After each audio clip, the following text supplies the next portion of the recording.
Hello again, everyone. I'm finishing off Toronto Week with my look at the Blue Jays of the MLB. And while I'm talking about the Blue Jays, I got my former Little League coach, who is coincidentally my dad, here to chime in. Say hello to everyone, Dad. Hi, everybody.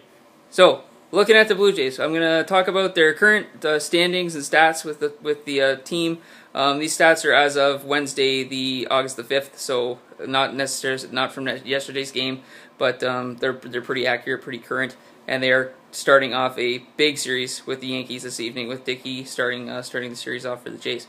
So looking at their record and what they have left to go in the season, right now they're 57-52, 4.5 games back of the Yankees, who are currently leading the division, and then Baltimore's 55-52, and then Tampa Bay is just a game below 500. So the AL East is arguably, and not even arguably, I think a lot of people agree that it's the toughest division in the whole MLB, and outside of Boston, who is going to have no chance to win this division unless they find a way to go 40-10 in the end of the season, and everybody else sucks. But it's definitely going to come down to the Yankees and the Jays, and maybe even Baltimore, if they can find a way to have a solid end of their season. But with all the moves the Jays made, I definitely think if they don't make the postseason, even if it is just a wild card, it will be a very big disappointment. So obviously, their pitching staff is going to have to pitch well, especially with 26 of their remaining games being against the Yankees, Orioles, and Tampa Bay from the 21st of September on. Their games are against Baltimore and Tampa Bay, so that last 10-12 games are going to be very, very crucial, depending on how close they are, either to the Yankees, or maybe they'll be leading the division by then. We'll have to see what happens. But 26 of the remaining games are against those three teams. Very, very important, especially with this series they're starting tonight against the Yankees. But like I said, key thing, even with all the great players that brought in, like Tulowitzki and Revere, obviously David Price, a great ace of a pitcher there, the other guys are going to have to play well. So I'll start with Mark Buehrle, who I think is a great pitcher for this team, slightly maybe underrated. He's got an 11-5 record with a 3.32 ERA, 141 innings pitched, 70 strikeouts. So, what are your thoughts on Mark Buehrle, Dad? Should the Jays have this guy around as a good veteran presence, or is he kind of somebody who you think underperforms? I think Mark Buehrle is an excellent leadership candidate for the younger guys that are bringing up. He's solid, he's professional, he knows how to play the game, and he'd be a good mentor for the young guys coming up. That's what I think too. I think Buehrle isn't that kind of guy that's going to get you a 21 season, but he can definitely get you those 200 innings pitched. And when you have young guys like Sanchez and Osuna, it's important to have that good veteran. Another veteran they have, who, in my opinion, has definitely underperformed since joining the Jays after his Cy Young winning season with the Mets, R.A. Dickey, who is starting off this series tonight against the Yankees, so he's going to have to play well. They want to start the series off with a win for sure. He's 6-10 this season with a 4.06 ERA, 144 innings pitched to 90 strikeouts. But over the course of his career, he's got a 4.0 ERA over his career, 95 and 92. So what do you think they should do with Dickey, Dad? I'm not a Dickey fan. I think he's underperformed. I think his knuckleball isn't dancing like it used to be in New York, and he's a detriment to the team, and they should trade him off.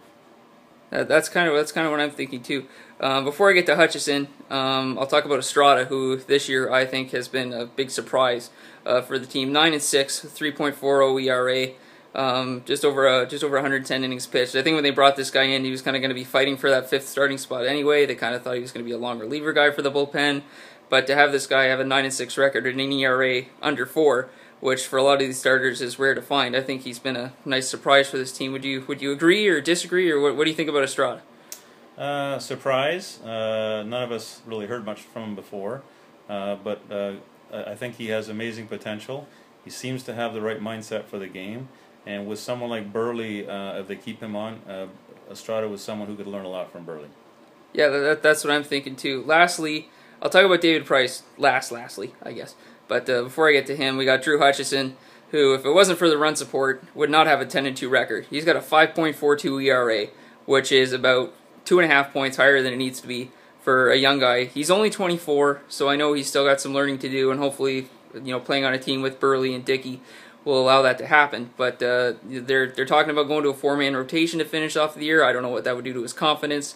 But with a 5.42 ERA, there is no way this guy should have a 10-2 record. So when the Jays go out and they won that game 9-6 or 9-7 kind of thing, they had a big 6-0 lead or something like that going into the 6th, and then he gives up 4 runs.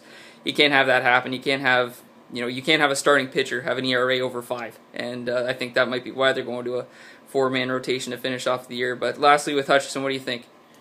Well, Hutch is a bit of an enigma. He has a great potential. There are some nights he is so on, and there are other nights he is so off.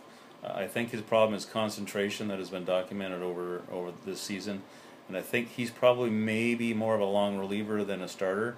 And if you're going to keep Burley and Price and Dickey and bring Sanchez along, I think Hutch is someone you can move to the bullpen. Yeah, that'd be a solid option. So for sure, obviously finishing off with David Price. Not too many people are fans of rental players or a guy you bring in who's only going to pitch for 6 or 8 starts kind of thing. But if he gets to the playoffs, great. He's recently said if he could re-sign with Toronto, that's great. Winning is more important to him than the money, which I think is true. Obviously, if he can find a way to stay in Toronto, that'd be great. I think Toronto maybe picked him up to keep him away from the Yankees. And he's never lost at Rogers Center, if my memory serves me correctly. And he's got a 10-4 record this year with a 2.53 ERA, 146 inning pitch to 138 strikeouts. And I think it might have even been Anthopoulos who said until they picked up David Price in this trade, the team didn't have a true ace since Roy Halladay. David Price definitely is a true ace. I think the only thing to hurt maybe with that trade is giving up Daniel Norris, that really good, solid young player. He's only 22 years old. I guess in his debut with Detroit, he pitched fantastically. When you look at his numbers from AAA, though, he had a 4.27 ERA in AAA, 78 strikeouts to 41 walks before he was traded, so decent numbers in AAA. But you're going to have to give up good young talent to get a star like David Price, and if the Jays want to win now, they have to do that now. And Daniel Norris could be a great pitcher next year in Detroit, or he could still need 2 or 3 years before he becomes a great player, and I don't think the Jays want to wait that long with their pitching. So lastly, with David Price, good trade, Dad, bad trade, what do you think? Best trade the Jays have made in recent years. What I'm impressed with is Price is, yes, he's a bona fide number one. Yes, his numbers speak for himself. But what I like about him is his intensity. What I've been tired of over the years is the Jays always getting these guys who are good, but they just don't show anything like what Lowry showed last year. And what I like about Price is he has killer instinct. He wants to win. He's tough on opposing hitters, not afraid to go inside. And I like that intensity on the mound. So good pickup. Yeah, I mean when he debuts for the team and he pitches 8 innings with 11 strikeouts, that gives Jays fans even more to be excited about. So looking at the infield and switching to position players, we'll start with the guy who's catching all these great pitchers with that the Jays have, or some great pitchers at least now with David Price. Russell Martin, Canadian guy, great signing. That's why I like him. I think he's a good catcher to have on this team going forward. Good veteran guy, so he can help these young guys like Sanchez and Estrada and Hutchison develop and go forward. It's important to have a good veteran catcher like that. And he still plays very well. This year he's got a .258 average, 15 homers, and 49 RBIs. Their other catcher, Deoner Navarro, I kind of thought he might have been traded. I think they were looking to trade him, but they never did.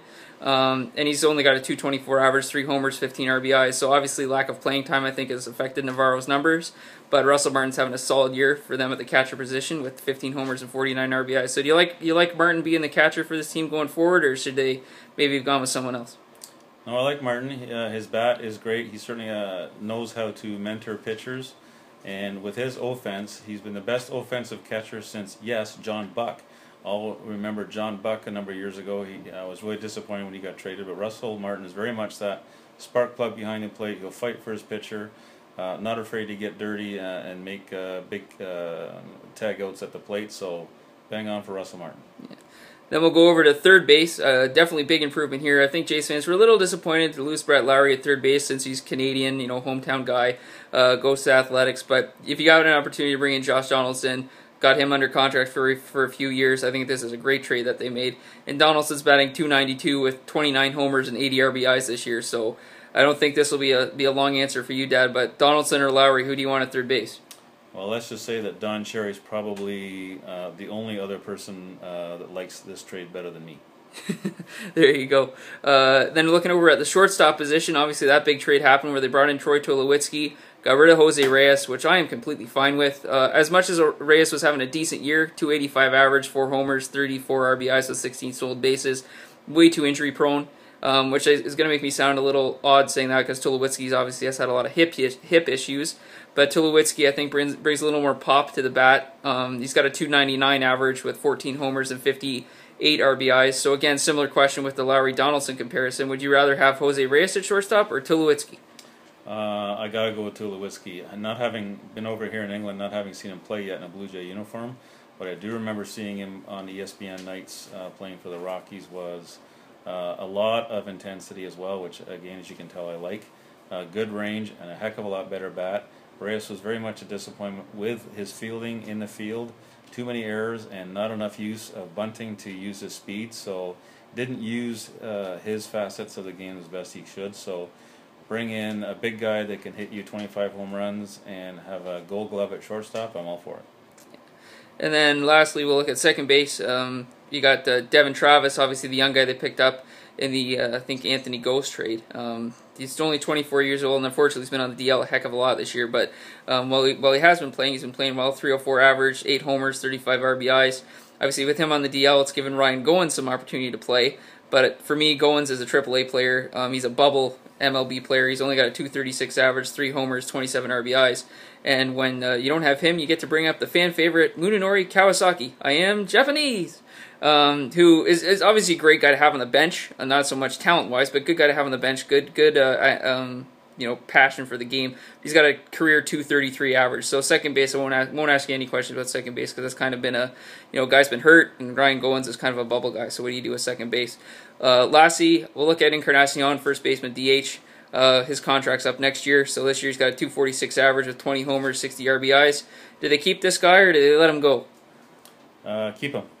Way too powerful a bat and a presence in the lineup. You can't lose that. Yeah.